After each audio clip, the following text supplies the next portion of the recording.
ये कहानी वर्ष 1184 में फ्रांस के एक छोटे से शहर में शुरू होती है। एक लोहार जिसका नाम बालियन है अपनी पत्नी की मृत्यु का शोक मना रहा है, जिसने गर्भपात के बाद गहरे अवसाद में जाने के बाद अपनी जान ले ली। एक दिन जब बालियन अपनी लोहार की दुकान पर काम कर रहा था, कुछ क्रूसेडर आए और उससे घोड़े की नाल बनाने के लिए कहा। उनके नेता एक कुलीन व्यक्ति जिसका नाम गॉडफ्रे था, बालियन के जैविक पिता निकले, जो बालियन की मां के साथ एक पुराने संबंध का परिणाम था। अब तक सच छुपाने के अपराध बोध से ग्रस्त गॉडफ्रे ने बालियन को यरूशलेम की यात्रा पर उसके साथ चलने का निमंत्रण दिया, एक बेहतर जीवन का वादा करते हुए। हालांकि बालियन ने प्रस्ताव को ठुकरा दिया क्योंकि वह अपने वतन से जुड़ा हुआ महसूस कर रहा था। जाने से पहले गॉडफ्रे ने उससे कहा कि अगर वह कभी अपना मन बदल ले तो वह पवित्र भूमि में उनका पीछा कर सकता है। उस रात बालियन के सौतेले भाई ने उसे अपमानित किया और गांव से निकाल दिया। उसे अपमान कहा।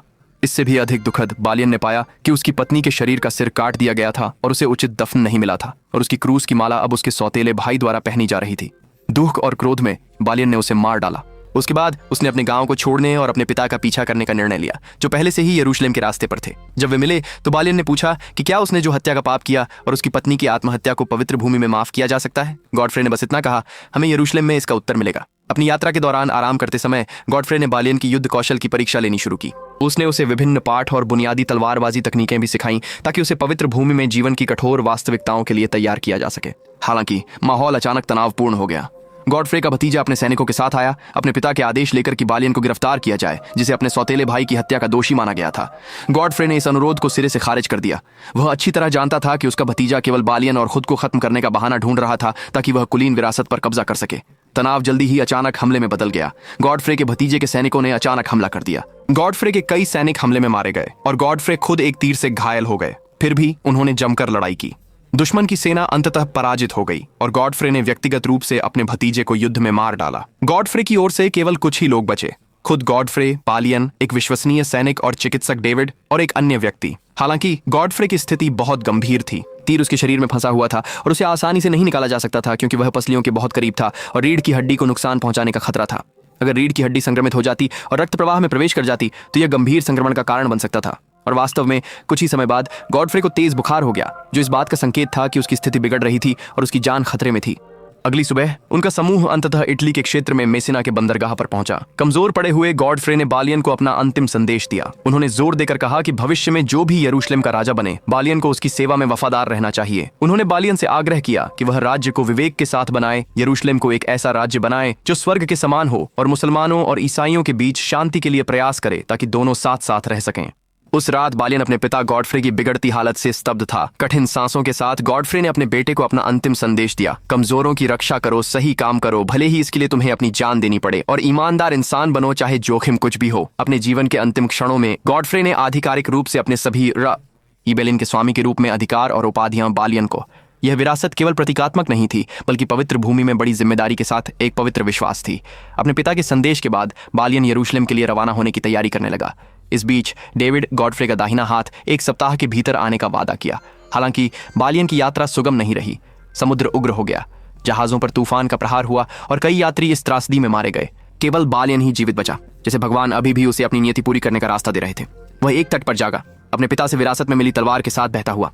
कमजोर अवस्था में उसने एक घोड़े को फंसा हुआ देखा और उसे बचाने की कोशिश की, लेकिन मुक्त होने के बाद घोड़ा रेगिस्तान में भाग गया। बालियन चलता रहा जब तक कि उसे एक झरना नहीं मिला। अप्रत्याशित रूप से जो घोड़ा भाग गया था वो उसके पास लौट आया। उसने उस पर सवार होकर अपरिचित भूमि का अन्वेषण करना शुरू किया। कुछ ही देर बाद उसने एक स्थानीय रईस और उसके सेवक से मुलाकात की। रईस ने घमंड से कहा कि जिस जमीन पर बालियन खड़ा है वह उसकी है और बालियन से उसका घोड़ा सौंपने की मांग की। बालियन ने इनकार कर दिया और खुद को इबेलिन का नया स्वामी बताया। इससे रईस गुस्से में आ गया और उसने हमला कर दिया। एक संक्षिप्त लड़ाई में बालियन ने उसे मार डाला। जिस नौकर ने सब कुछ देखा था उसे बख्श दिया गया। मुझे यरूशलेम ले चलो।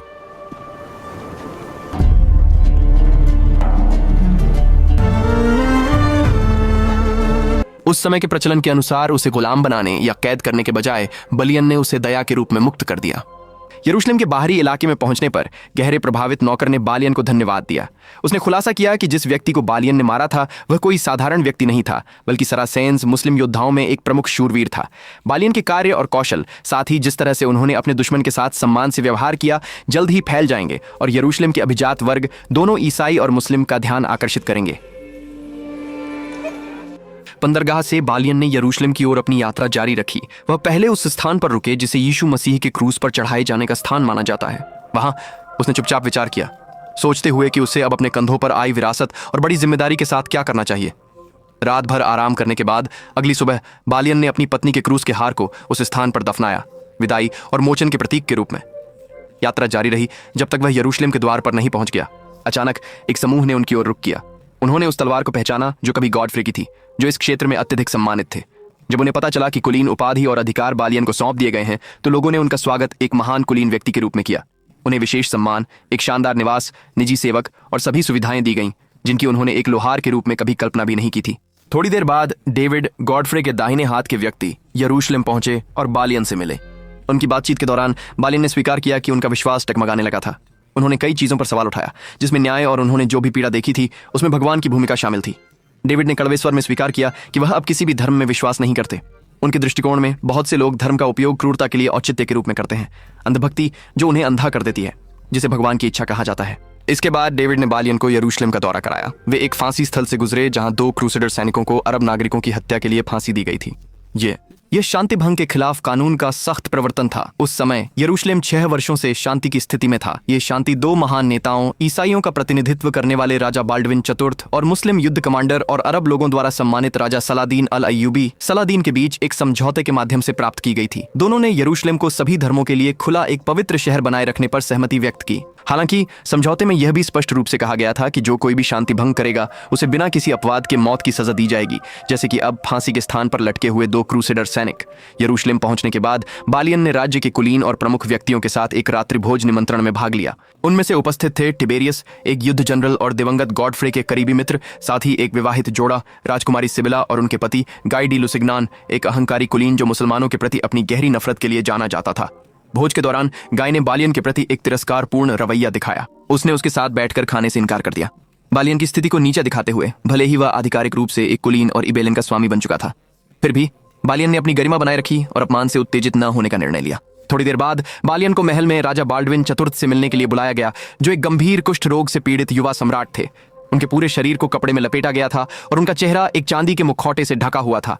बीमारी ने उनके शरीर को बुरी तरह प्रभावित किया था और यह उम्मीद की जा रही थी कि वह अधिक समय तक जीवित नहीं रहेंगे। उस बैठक में राजा बाल्डविन ने बालियन को आदेश दिया कि वह इबेलिन शहर की रक्षा और पुनर्निर्माण करें, जो गॉडफ्री का पैतृक स्थान था, उनके पिता की विरासत के सम्मान में। बालियन तुरंत एक छोटे समूह के क्रूसेडर सैनिकों के साथ इबेलिन के लिए रवाना हो गए। जैसे ही वह पहुंचे, उन्होंने शहर को एक गंभीर स्थिति में पाया। सूखा, गरीब और विभिन्न धर्मों के लोगों द्वारा बसा हुआ मुसलमान, ईसाई और यहूदी सभी गरीबी में जी रहे थे। बिना किसी हिचकिचाहट के बालियन ने तेजी से और निर्णायक कार्रवाई की। उन्होंने लोगों को साफ पानी की खोज के लिए कुएं खोदने का आदेश दिया। सफलतापूर्वक जल स्रोत खोजने के बाद उन्होंने पेड़ों के तनों का उपयोग करके पानी को खेतों तक पहुंचाने के लिए एक साधारण सिंचाई प्रणाली बनाई। धीरे धीरे कभी बंजर रही भूमि उपजाऊ बनने लगी। कुछ समय बाद राजकुमारी सिबिला अपने दल के साथ आईं और इबेलिन में अस्थायी रूप से रहीं। बालियन के प्रति उनका आकर्षण स्पष्ट था। समय के साथ उनका संबंध और निकट हुआ और अंततः अधिक अंतरंग बन गया। जबकि इबेलिन एक समृद्ध नगर के रूप में विकसित होने लगा, कहीं और अराजकता फैल गई। गाय डी लुसिग्नन ने अपने सहयोगी रेनो डी चैटिलॉन के साथ मिलकर एक क्रूर क्रूसेडर हमला किया। उन्होंने उन मुस्लिम सेनाओं पर हमला किया और उनका कत्लेआम किया जो शांति से रेगिस्तान पार कर रही थीं। यह हमला राजा बाल्डविन और सुल्तान सलाउद्दीन अल अय्यूबी के बीच स्थापित शांति संधि का सीधा उल्लंघन था। राजा बाल्डविन इस घटना के बारे में जानकर क्रोधित हो गए और स्पष्ट रूप से समझ गए कि एक बड़ा युद्ध अब टाला नहीं जा सकता। उन्होंने तुरंत शाही सेना को युद्ध के लिए तैयार होने का आदेश दिया। सेना को इकट्ठा करो। और वास्तव में इसके कुछ ही समय बाद लगभग 2 लाख मुस्लिम सरासेन सैनिक, जिनका नेतृत्व सीधे सलाउद्दीन कर रहे थे, केराक किले की ओर बढ़ने लगे, जहां रेनौत छिपा हुआ था। यह सुनकर बालियन और उनकी छोटी सेना, जो उस क्षेत्र के पास थी, ने उनका सामना करने का निर्णय लिया। भले ही वे जानते थे कि दुश्मन की संख्या उनसे बहुत अधिक है। किले के आसपास के नागरिक घबराहट में आ गए और जल्दी से शरण लेने की कोशिश की। शरण, युद्ध अपरिहार्य हो गया। इस असमान लड़ाई में बालियन की सेनाएं स्पष्ट रूप से बहुत कमजोर स्थिति में थीं और संख्या में बहुत कम थीं। बेलियन द्वारा पहले मुक्त किया गया सेवक, जो एक मुस्लिम योद्धा निकला, फिर से प्रकट हुआ। बेलियन ने एक बार उसकी जान बचाई थी, इसके लिए आभार स्वरूप उसने अब बेलियन और फंसे हुए नागरिकों की मदद की, उन्हें एक सुरक्षित स्थान पर ले जाते हुए। जल्द ही राजा बाल्डविन के नेतृत्व में क्रूसेडर सेना पूरी ताकत के साथ पहुंची। 2 महान शक्तियों के बीच बैठक अनिवार्य हो गई। राजा बाल्डविन और सुल्तान सलाउद्दीन अल अय्यूबी ने बातचीत के लिए आमने सामने मुलाकात की। बैठक में सलाउद्दीन ने जोर दिया कि उनका इरादा एक बड़ा युद्ध शुरू करने का नहीं था, बल्कि रेनॉल्ड डी चैटिलॉन के कार्यों के लिए न्याय की मांग करना था, जिसने शांति समझौते का उल्लंघन किया था और मुसलमानों पर हमला किया था।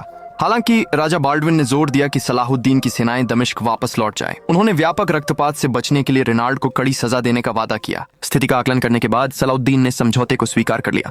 बड़े पैमाने पर युद्ध टल गया। दोनों नेता तनावपूर्ण लेकिन सम्मानजनक माहौल में अलग हो गए। बातचीत के बाद राजा बाल्डविन केराक किले में प्रवेश किया और रेनाल्ड का सामना किया। बिना देरी के बाल्डविन ने रेनाल्ड को राज्य का अपमान करने और शांति को खतरे में डालने के लिए कड़ी फटकार लगाई। उसके विश्वासघात के अपमान के रूप में बाल्डविन ने अपने हाथ को ढकने वाला दस्ताना हटा दिया जो कुष्ठ रोग के घावों से ढका हुआ था, और रेनाल्ड को आदेश दिया कि वह घाव को चूमे, माफी और प्रायश्चित के रूप में। उसके बाद बाल्डविन ने रेनाल्ड को एक छड़ी से बार बार मारकर दंडित किया। तब टिबेरियस ने घोषणा की कि रेनाल्ड को सजा के रूप में एक विशेष जेल में डाला जाएगा। हालांकि संकट समाप्त नहीं हुआ था। राजा बाल्डविन का स्वास्थ्य लगातार बिगड़ता जा रहा था और उनके करीबी सभी लोग जानते थे कि अंत निकट है। इस महत्वपूर्ण क्षण में शाही सलाहकारों ने आग्रह किया कि सिंहासन के लिए तुरंत एक उत्तराधिकारी नियुक्त किया जाए। बाल्डविन ने अपने विश्वसनीय लोगों को बुलाया, जिनमें बालियन भी शामिल थे। उनसे उनकी बहन राजकुमारी सिबिला से विवाह करने के लिए कहा गया ताकि शाही सिंहासन किसी सुरक्षित और विश्वसनीय व्यक्ति को सौंपा जा सके। लेकिन बालियन ने इस अनुरोध को दृढ़ता से अस्वीकार कर दिया। वह किसी और की पत्नी को नहीं लेना चाहता था क्योंकि सिबिला अभी भी गाई डी लुसिग्नन से विवाहित थी। इस इनकार ने राज्य को एक दुविधा में डाल दिया। अंत में बाल्डविन ने एक निर्णय लिया। यरूशलेम का सिंहासन सिबिला के छोटे बेटे को सौंपा जाएगा, भले ही उसकी उम्र बहुत कम हो। यह निर्णय इसलिए लिया गया ताकि सत्ता लुसिग्नन के हाथों में न जाए, जो बनाई गई नाजुक शांति को नष्ट कर सकता था। दुर्भाग्यवश वह आखिरी बार था जब बाल्डविन ने अपनी बहन को देखा। इसके कुछ ही समय बाद राजा बाल्डविन चतुर्थ का निधन हो गया और उनकी वसीयत के अनुसार सिबिला के बेटे को आधिकारिक रूप से यरूशलेम का राजा घोषित किया गया, भले ही वह अभी बहुत छोटा था। यरूशलेम भ्रम की स्थिति में था। सिबिला के छोटे बेटे को अब आधिकारिक रूप से राजा घोषित किया गया। उसके दिल में वह सोच सकता था, मैं तो बस एक बच्चा हूं, मुझे राजा क्यों बनना चाहिए। लेकिन राज्याभिषेक के कुछ समय बाद सिबिला ने कुछ वास्तव में भयानक खोजा। उसका बेटा कुष्ठ रोग से पीड़ित था, वही बीमारी जिसने उसके भाई राजा बाल्डविन के स्वास्थ्य और भविष्य को छीन लिया था। यह तब प्रकट हुआ जब गर्म तरल लड़के की त्वचा पर गिरा और उसे कोई दर्द नहीं हुआ। इस दर्दनाक सच्चाई को समझते हुए सिबिला तनाव से भर गई और डर। वह नहीं चाहती थी कि उसका बेटा बाल्डविन की तरह ही भाग्य का सामना करे, लंबे समय तक दुख में रहे, अपने ही शरीर द्वारा अलग थलग और कैद। इसके अलावा राजा होने का बोझ एक बच्चे के लिए बहुत भारी था जो शक्ति का अर्थ भी नहीं समझ सकता था। निराशा और गहरे प्रेम में सिबिला ने एक दुखद निर्णय लिया। उसने अपने बेटे के कान में झड़ डालकर उसकी जान ले ली। उसने अपने बच्चे को खोने का निर्णय लिया, बजाय इसके कि वह उसे अंतहीन पीड़ा में बड़ा होते देखे। युवा राजा की मृत्यु की खबर तेजी से फैल गई। गाई डी लुसिग्नन ये समझते हुए कि अब वह सिंहासन का उत्तराधिकारी है, ने तेजी से कार्य किया। उसने 3 किराए के सैनिकों को बालियन को मारने का आदेश दिया, जिसे वह अपने शासन के लिए एकमात्र खतरा मानता था। हालांकि वे तीनों सैनिक बालियन के सामने टिक नहीं सके। अपने पिता से विरासत में मिली लड़ाई की कौशल के साथ बालियन ने सभी को हराकर मार डाला। इस बीच लुसिग्नान उस जेल में गया जहां रेनाल्ड डी चाटेलोन को रखा गया था। उसने रेनाल्ड को मुक्त कर दिया ताकि वह उसे मुसलमानों के खिलाफ युद्ध छेड़ने की अपनी पागल योजना में फिर से मदद कर सके। अगले दिन गाई डी लुसिग्नान को आधिकारिक रूप से यरूशलेम का राजा घोषित किया गया। ज्यादा समय नहीं लगा कि क्रूर कार्य फिर से शुरू हो गए। उनके आदेश पर रेनाल्ड और उसकी सेना ने उनके क्षेत्र में रहने वाले या गुजरने वाले मुसलमानों का बड़े पैमाने पर नरसंहार शुरू कर दिया। यहां तक कि सुल्तान सलादीन अल अय्यूबी के छोटे भाई भी इस बर्बर हत्या का शिकार हो गए। अपने भाई की मृत्यु की खबर सुनकर सुल्तान सलादीन गुस्से से भर गए। चेतावनी और गंभीरता के संकेत के रूप में उन्होंने अपने भाई के शव को वापस लाने के लिए यरूशलेम में सैनिक भेजे। उसी समय उसने राजा गाई डी लुसिग्नान को एक अल्टीमेटम जारी किया, आत्मसमर्पण करो या परिणामों का सामना करने के लिए तैयार रहो। हालांकि गाई डी लुसिग्नान ने अहंकारी और क्रूर रवैये के साथ इसके बजाय सुल्तान सलादीन के एक दूत को मार डाला, जो प्रस्तुत किए गए अल्टीमेटम के प्रति अस्वीकृति का एक रूप था। यह कार्य सलादीन के नेतृत्व वाले मुस्लिम खलीफत के खिलाफ युद्ध की एक खुली घोषणा बन गया। जैसे ही क्रूसेडर सेना ने तैयारियां शुरू की, बालियन ने समझदारी भरी सलाह देने की कोशिश की। उन्होंने सुझाव दिया कि सैनिकों को यरूशलेम के किले की सुरक्षा नहीं छोड़नी चाहिए। उनके अनुसार दीवारों के बाहर हमला करने से केवल एक बड़ी आपदा होगी, बंजर और दूरस्थ युद्ध क्षेत्र से रसद जटिल हो जाएगी, पानी की कमी होगी और सैनिक निर्जलीकरण के शिकार हो जाएंगे। इसके अलावा उनकी शारीरिक स्थिति सलादीन की सुव्यवस्थित सेना की तुलना में बहुत हीन थी। हालांकि लुसिग्नन ने उस सलाह को सिरे से खारिज कर दिया। उसने यहाँ तक कि बालियन का अपमान किया, उसे केवल एक लोहार कहा जो सैन्य रणनीति पर राय देने के योग्य नहीं था। अहंकार के साथ पूरा क्रूसेडर सेना अंततः युद्ध के मैदान की ओर निकल पड़ी। इस बीच बालियन, जनरल टिबेरियस और कुछ अन्य सैनिकों ने शामिल होने से इनकार कर दिया। उन्होंने समझ लिया कि यह निर्णय केवल विनाश की शुरुआत थी और निश्चित रूप से बालियन को जो डर था वह सच हो गया।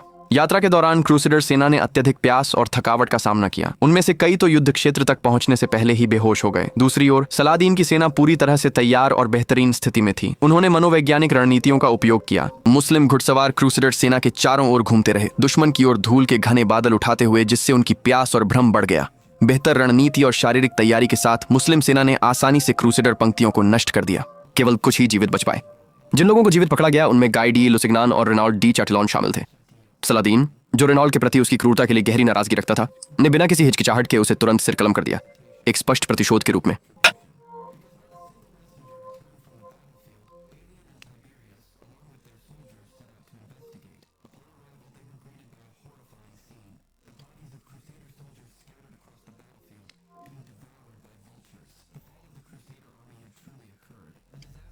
शेष सैनिकों का नेतृत्व करने और सलाहदीन की आने वाली विशाल सेना के हमले के खिलाफ एक रक्षा रणनीति तैयार करने के लिए उनकी संख्या बहुत बड़ी थी, वास्तव में एक असाधारण पैमाने की ताकत।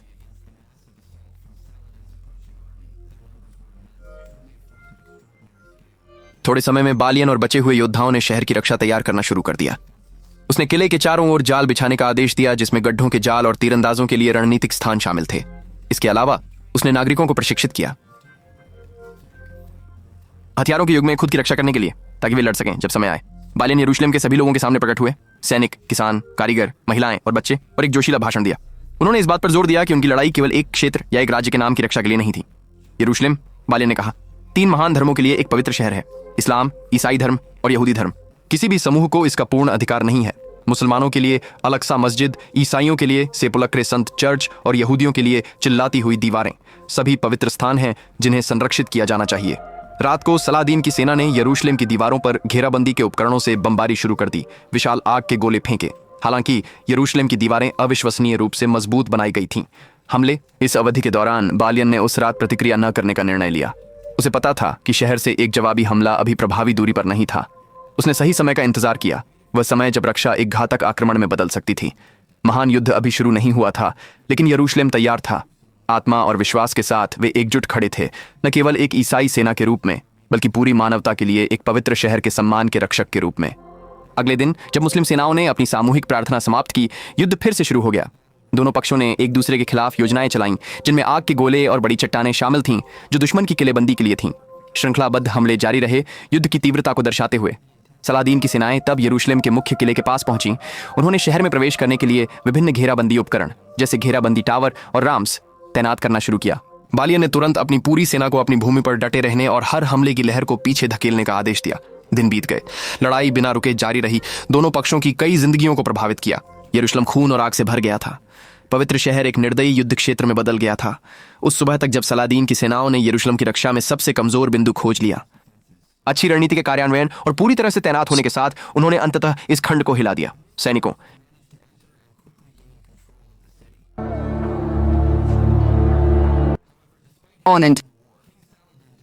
शहर में प्रवेश करने और जल्दी से नियंत्रण लेने में सफल रहे। हालांकि युद्ध जीतने के बावजूद राजा सलादीन ने अपनी उदारता दिखाई। वह व्यक्तिगत रूप से बालियन के पास गए और एक शांतिपूर्ण समझौता पेश किया। यरूशलेम पूरी तरह से मुस्लिम सैनिकों के हाथों में सौंप दी जाएगी और इसके बदले में सभी शेष क्रूसेडर सैनिक और बचे हुए सैनिक गैर मुस्लिम निवासियों को माफी और सुरक्षा दी जाएगी। सलादीन ने उन्हें सुरक्षित रूप से शहर छोड़ने की अनुमति देने और बिना किसी नुकसान के ईसाई क्षेत्र तक पहुंचाने का वादा किया। यहाँ तक कि राजा लुसिग्नान, जिन्होंने पहले यरूशलेम पर लोहे की मुट्ठी से शासन किया था, उन्हें भी जीवित रहने और भाग्य ईश्वर की इच्छा पर छोड़ दिया जाएगा। सलादीन का दयालु व्यवहार लगभग 1 सदी पहले यरूशलेम पर ईसाई विजय के विपरीत था, जब पूरी मुस्लिम आबादी को निर्दयता से मार दिया गया था। सलादीन ने साबित किया कि सच्ची ताकत केवल सैन्य विजय में नहीं, बल्कि न्याय और मानवता में भी होती है। पेलियन ने घोषणा की कि वह शक्ति या सम्मान के प्यासे नहीं थे।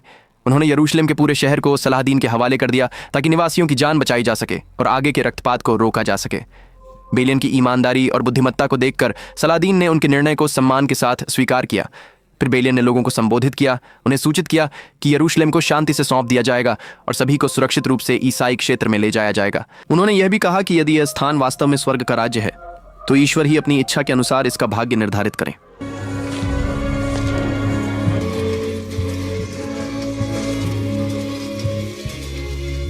जब यरूशलेम का शहर आधिकारिक रूप से मुस्लिम सेनाओं के हाथों में आ गया, तो सलाहदीन शहर की एक मस्जिद में प्रवेश किया, ताकि विजय और स्थापित शांति के लिए गहरी कृतज्ञता व्यक्त कर सकें। हालांकि उस शांति के बीच लुसिग्नान ने बालियन के पास जाकर उसे एक के बाद एक द्वंद्व युद्ध के लिए चुनौती दी। बालियन के शहर को बिना अंतिम लड़ाई के आत्मसमर्पण करने के निर्णय को स्वीकार करने के लिए तैयार नहीं था। एक द्वंद्व युद्ध अपरिहार्य हो गया। लड़ाई भयंकर थी, लेकिन अंत में बालियन ने लुसिग्नान को हराने में सफलता प्राप्त की। यहाँ तक कि विजय में भी बालियन ने अपने दुश्मन को नहीं मारा। उसने लुसिग्नान की जान बख्शने का फैसला किया और उसे एक सच्चे शूरवीर के रूप में उठने के लिए कहा जो नष्ट नहीं बल्कि रक्षा करे। जल्द ही बालियन शेष नागरिकों के साथ यरूशलेम छोड़कर वादा किए गए एस्कॉर्ट के तहत ईसाई क्षेत्र की ओर बढ़ गया। उसने सिबिला, जिसे वह प्यार करता था, को उसके साथ चलने और उसके देश फ्रांस में शांति से रहने के लिए आमंत्रित किया। कई वर्षों बाद इंग्लैंड से एक समूह क्रूसेडर्स जो सीधे राजा रिचर्ड तृतीय द्वारा नेतृत्वित थे, बालियन से मिलने आए। उनका इरादा था कि वे उसे पवित्र भूमि में लौटने और यरूशलेम को पुनः प्राप्त करने के लिए लड़ने के लिए मनाएं। हालांकि बालियन ने इस निमंत्रण को अस्वीकार कर दिया। उसने एक योद्धा का जीवन छोड़ दिया था और एक साधारण लोहार के रूप में जीने का चयन किया, अपने दिन शांति से, महत्वाकांक्षा और रक्तपात से दूर बिताते हुए। फिल्म के अंत में यह पता चलता है कि राजा रिचर्ड ने युद्ध जारी रखा और 3 और वर्षों तक लड़े, लेकिन अंत में संघर्ष उनके और सलादीन के बीच एक युद्ध विराम समझौते के साथ समाप्त हुआ और लगभग 1000 साल बाद भी उस भूमि में जिसे कभी स्वर्ग का राज्य कहा जाता था, सच्ची शांति अब तक वास्तव में प्राप्त नहीं हुई है।